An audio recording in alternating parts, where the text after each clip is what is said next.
ভোটের মুখে মন্দির মসজিদ রাজনীতি চরমে। রেজিনগরে কোরআন পাঠের পর বাবরি মসজিদ নির্মাণের ঘোষণা। বাবরি যাত্রা ঘিরে তুঙ্গে উত্তেজনা। ভোট যত এগিয়ে আসছে ততই রাজনীতির ময়দানে ধর্মীয় মেরুকরণ স্পষ্ট হচ্ছে। মন্দির মসজিদকে কেন্দ্র করে ফের উত্তপ্ত হয়ে উঠছে রাজ্য রাজনীতি। তারই জ্বলন্ত উদাহরণ উঠে এলো মুর্শিদাবাদের রেজিনগর থেকে। 11ই ফেব্রুয়ারি রেজিনগরে প্রায় 1200 কণ্ঠে একসঙ্গে কোরআন পাঠের মাধ্যমে বাবরি মসজিদ নির্মাণের কাজ শুরুর ঘোষণা করা হয়। আয়োজকদের দাবি, এটি কোনো সাধারণ কর্মসূচি নয়, বরং পরিকল্পিতভাবে শুরু হওয়া এক দীর্ঘমেয়াদী প্রকল্প ঘোষণা অনুযায়ী বাবরি মসজিদ নির্মাণের দায়িত্বে থাকবেন কেরলের ইঞ্জিনিয়াররা। পুরো নির্মাণ কাজ শেষ করতে সময় লাগবে প্রায় 2 বছর।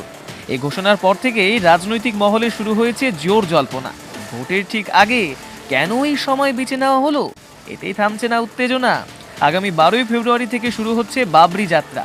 আয়োজকদের দাবি, এই যাত্রা 235 কিলোমিটার দীর্ঘ পথ অতিক্রম করবে। যাত্রাপথে থাকবে একাধিক ট্যাবলো, সভা ও সংগঠিত কর্মসূচি, যা কার্যত শক্তি প্রদর্শনের নামান্তর বলে মনে করছেন রাজনৈতিক বিশ্লেষকরা। এই কর্মসূচিকে ঘিরে প্রশাসনের কপালে চিন্তার ভাঁজ পড়েছে। কারণ প্রকাশ্যে হুঁশিয়ারি দিয়ে বলা হয়েছে, কেউ বাধা দিলে তার মোকাবিলার জন্য প্রস্তুত। এই কড়া বার্তা দিয়েছেন হুমায়ুন কবির নিজেই। তার এই মন্তব্য ঘিরে রাজনৈতিক উত্তাপ আরও বেড়েছে। বিরোধীদের প্রশ্ন, ভোটের মুখে এই ধরনের কর্মসূচি কি পরিকল্পিতভাবে ধর্মীয় আবেগ উস্কে দেওয়ার চেষ্টা নয়? শাসক দল কি নীরব সমর্থন দিচ্ছে? প্রশাসন আদৌ পরিস্থিতি নিয়ন্ত্রণে রাখতে পারবে তো? সব মিলিয়ে বাবরি মসজিদ নির্মাণের ঘোষণা ও বাবরি যাত্রাকে কেন্দ্র করে ধর্ম বনাম রাজনীতির সংঘাত আবারও সামনে চলে এসেছে। ভোটের আগে উত্তেজনা কোন দিকে মোড় নেয়, সেদিকে এখন নজর গোটা রাজ্যের। ডেস্ক রিপোর্ট, কলকাতা সংবাদ।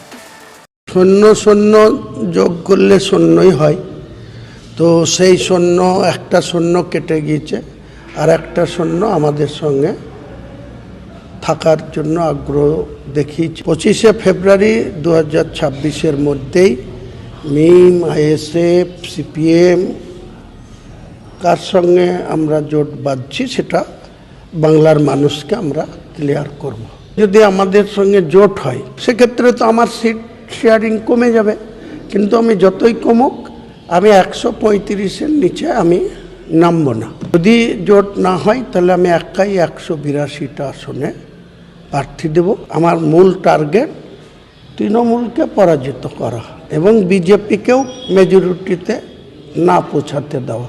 এই যে নাদিমি বলুন আর ফিয়াদি বলুন আর যে কটা সিদ্দিকুল্লাহ চৌধুরী বলুন, গোলাম রব্বানি বলুন, সব মমতা ব্যানার্জির চটি চেটে তারা পার্টিটা করে।